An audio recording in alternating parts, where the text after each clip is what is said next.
What's good, YouTube? Back at y'all with another video, and I'm gonna start me a new series slash like episode, if that's what you want to call it, talking about defeating lust. Lust is very prominent in today's world. A lot of people are tied up in that stronghold, tied up in that spiritual battle of lust, and trying to defeat it. And it comes in different ways with many people. Everybody got their own way of dealing with lust, but I'm speaking specifically for men. It's going to be probably about it's going to be a couple videos from here on out, just going through defeating lust. And first, I want to talk about how it begins, the beginning portion, like how that spirit, because that's what it is, how it locks on to you and how it becomes a stronghold towards you. Well, um, in the environment that I grew up in and the culture that I grew up in, talking about sex, and you hear sex all the time in music videos and see it in movies, and when you out amongst your friends and stuff like that, you see it and hear it a lot too. Just people talking about sexual things, and how if you don't have sex, you're not this, you're not that, and stuff like that. So it started for me around like the age of 7, 8. It started that early, where I was just learning and experiencing different things with sex. Like I was seeing it on TV, seeing it on phones. I was seeing it on. I was hearing it around my peers, around my family, uncles and stuff like that, and brothers. So it was introduced to me in so many ways, coming from so many different areas, and I believe that's how it's introduced to a lot of people, because kids are naive, so kids don't really understand the spiritual battle that goes on with many things in this world, and how the devil uses things. He makes things seem like it's good in the beginning, but children are naive, so they don't know. So they may think it's just something good, but they don't understand in the back end of their life and while they're growing up and stuff, that this is something that's going to take control of them. This is something that's going to become a stronghold, going to become a spiritual battle that they're going to have to fight every single day. And it's not easy to get off. It's not easy to get off. I still battle with lust to this day. I'm 25 years old. I've been battling with lustful spirits, and the demonic pull of just lust, period, since I was a little kid, way before I was a teenager, way before. So with me, and like most kids in the black culture, I'm gonna speak for, it starts very early. You see it on movies and stuff, because we watch a lot of black people watch a lot of gangster movies, and as kids we sit there and watch it too, and we're just picking up on different stuff. But seeing sex scenes and stuff in music, I mean not music, in movies, and seeing like naked women and stuff, like that's like amusing, like mesmerizing to a child, because a child has never seen nothing like this. So he's looking at something that looks good, like he's like, man, like that look nice. I ain't never seen nothing like that. That's what a woman looks like. A woman looks like that. That's crazy. And it gives you a type of feeling that you never had before. And so it just becomes like a thrill, like a dopamine that you're trying to chase, and you're constantly trying to chase it over and over, over and over and over and over. And it's like a drug. It's like a drug, and it becomes an addiction. And as time goes on, it becomes an addiction too. But back to the seeing it in movies and stuff. So we see it in movies, we hear it in music, and we see it in music videos. And then when we go out with our family, our uncles and stuff, trying to teach us the game, trying to teach us how to be players and stuff like that. So they're introducing sex to us too. Like, hey nephew, when you gonna get your thing wet and stuff like that? When you gonna do this? When you gonna do that? Who you talking? Oh, drop the mic. When you gonna do all this? And you just laughing like, man, one day, and it's boosting that spirit up. It's making that spirit more strong, because now you're really trying to chase it. Like I was saying, you're chasing it more and more.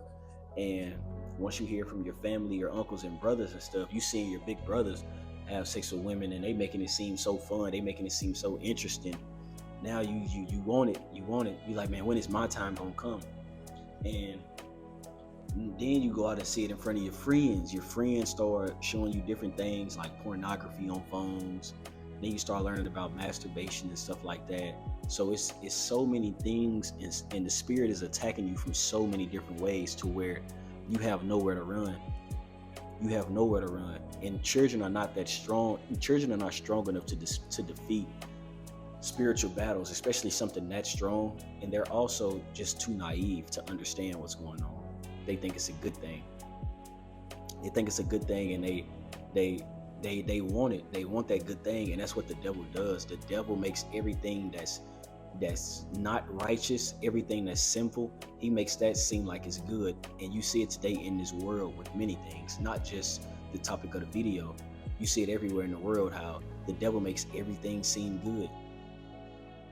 And it says in the Bible, it says, I'm going to paraphrase, but it says, woe to those who call good evil and evil good. I think it's something like that. I'm gonna put the scripture right here. But it's like, woe to those who call evil good and good evil. And that's what the devil does. He flips everything that's righteous to Yah, that's righteous to God, and he makes that seem like the right way. And if you're not doing those things, you're looked at as like an outcast, an outlier, indifferent.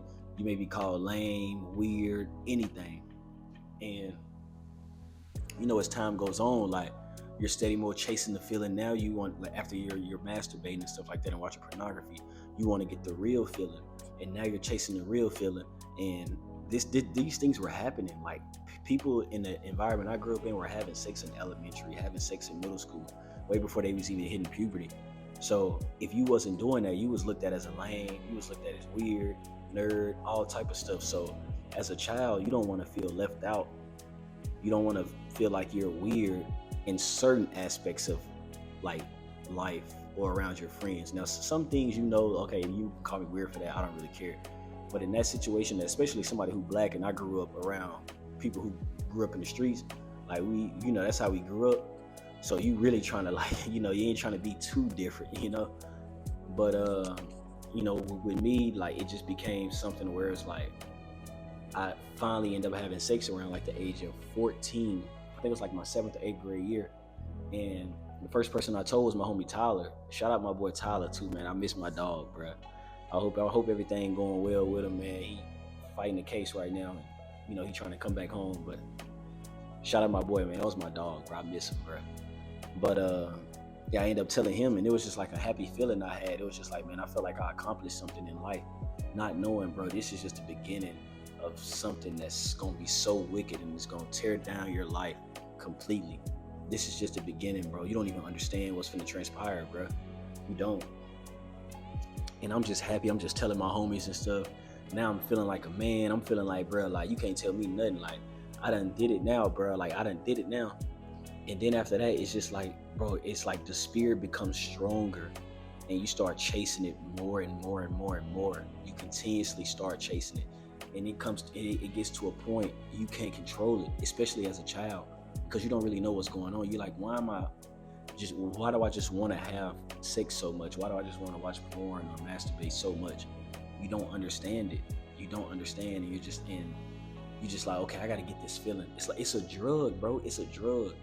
It's a drug, and it's a big drug. It's an addiction. It's a spirit, man. It's a spirit. It's a spirit. But yeah, man, that's all I want to talk about in this video. In this video, I just want to talk about how it starts. And then as I carry on into my next videos, I'm going to expand on how different things come out of it. And, as an adult, and how it is for me now, because for me now as an adult, I still deal with lustful spirits and lustful thoughts and stuff like that. And I'm not going to lie to y'all, because I'm not perfect. I try to live righteous as much as I can. I try to follow God's commandments as much as I can, but I'm also human, and I also understand that I'm just not perfect, bro. I'm not perfect. Now, I try my best not to do those things that disobeys God. I try not to do those things, but if I slip up, okay, I slip up, but let me repent and confess and try not to do it again. And actually try to not do it again, But that's all for the video. I'm really happy that I'm doing this little episode series thing about lust, because I feel like I can really help a lot of people, because I really have a testimony with this stuff, man. Like, I dealt with this stuff badly, bro. Like, just very badly. Like, just sleeping around with multiple women and just stuff like that. And I regretted it so much. Like the one thing I tell people, like friends and stuff, I was like, man, the one thing I regret, man, is losing my virginity so early. I lost my virginity at the age of 14 as a child, bro. And ever since then, bro, I was just chasing sex, like just chasing it and like fiending for it, bro. Like fiending for it. Not like nothing crazy where I'm like hitting junkies, nothing like that. But you know what I'm trying to say. But like I'm like just fiending for it. Like every girl I meet, I'm like, man, I'm trying to smash, bro. Like this and that, like all type of stuff. And as I got older, I started to understand more the spiritual aspect of it. And, now it's just trying to break it now, man. It's a generational curse, and all this stuff starts way before you're even born, man. Like a lot of this stuff, just talking to my parents, like they were dealing with the same stuff, and their parents was, and their grandparents. So it's just a continuous curse that's going around that goes through the bloodline. And when you're trying to be the one to break that generational curse, it's a lot harder for you, and the devil attacks a lot harder because he wants that spirit wants to linger around more and more. It wants to continue to linger around. So if there is someone who's trying to stop the devil's plan, the devil's going to attack that person. He don't want that person to exist. He don't want that person to break free, because that's going to eventually cause that person's children to not have to deal with it. And that's just more and more people that's not dealing with that spirit. So I'm just trying my best to help everybody out, man. This is what I really want to do. I love helping people, giving people advice, just trying to help people better their lives, because I'm trying to do the same thing. So I'm on this journey with you all as well. It's not just I'm just speaking because I broke free journey, or I'm better than you journey. No, this is me going through this with you as well. So if you have any children, make sure they're not watching certain things on their phone or on their tablets, because a lot of the stuff comes across their algorithm without them even doing anything. And now they're indulging that type of content, and it's carrying on to the next person. It's carrying on to the next child. So I appreciate y'all. If you got this far in the video, like, subscribe, comment, share it, whatever you want to do. But I'll be back to y'all with another video tomorrow, and I hope you all like this series that I have coming up. I'm gone.